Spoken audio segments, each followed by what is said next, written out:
Hello guys, Emmanuel from Geekception here, and today I'll be checking out a proper running watch for the very first time. Now, the kind folks at Suunto sent over the Suunto 9 Peak here for me to review, and in this video I'll be doing a quick unboxing, going for a run, and telling you my first impressions about this device. Let's begin.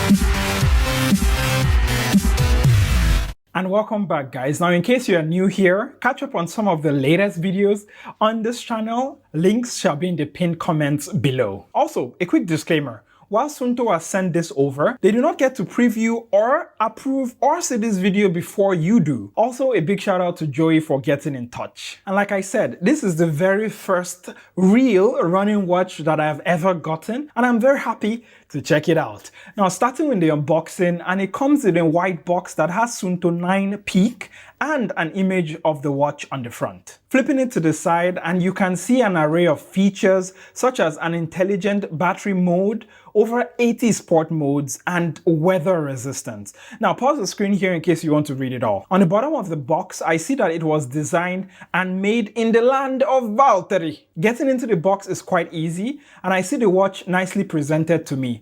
Now, I'll be coming back to it very shortly, but underneath I can see designed for adventure since 1936, which I'm guessing is when Suunto was found. Inside this container is all the documentations I'm sure you are never ever going to read. Now back to the watch box, and I find the USB magnetic charger, and finally the main star of the show, the Suunto 9 Peak. Now there you go, unboxing is done. I'm actually kind of in a rush as I have my daily run very soon, and my mates have already started texting me, so let me get a quick charge while I complete the setup on the watch. And on completing the watch setup, it prompts me to download the Suunto app. Of course, I quickly grab my iPhone, head to the App Store, and start downloading the Suunto app. On loading the app, I get a prompt to add a new device, and I proceed with that, of course. It begins the process of synchronization, and man, this feels like forever. Like, hello, I'm on the clock here.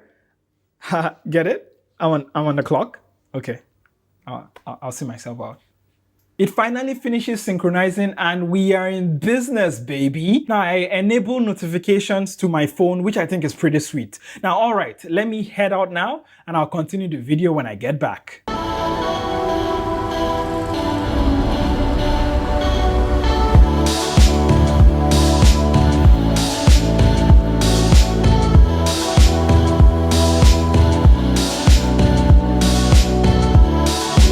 12.4 kilometers, 627 per kilometer, and an average heartbeat of 159 beats per minute.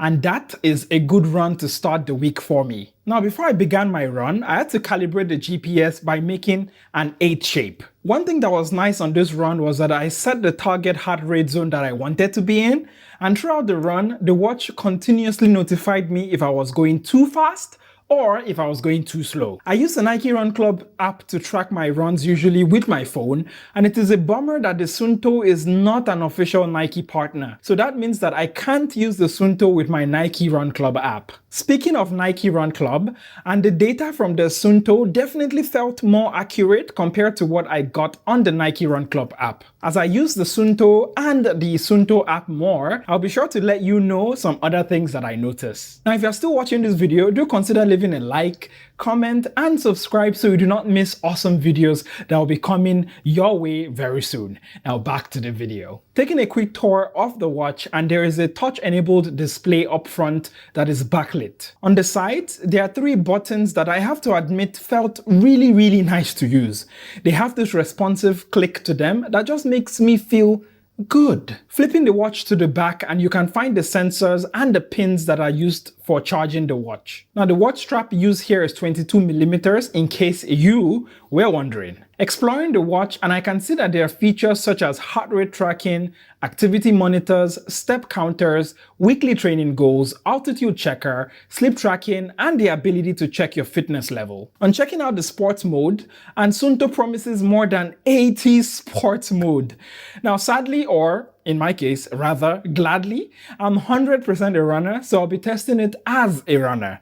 This means that I'll be using the Suunto 9 Peak on my daily runs, and my full review will be based on that experience. Price-wise, the Suunto 9 Peak here retails for 3,199 Malaysian ringgit for the version with sapphire and grade 5 titanium, while the version with sapphire glass and stainless steel retails for 2,799 Malaysian ringgit. And there you have it. That has been my unboxing, first run and impressions of the Suunto 9 Peak. Now, do you have any questions about this watch? Do you have any comments? Now, don't be shy, okay? Leave a comment down there below. I've been Emmanuel, this is Geekception, and don't forget to stay awesome. Bye!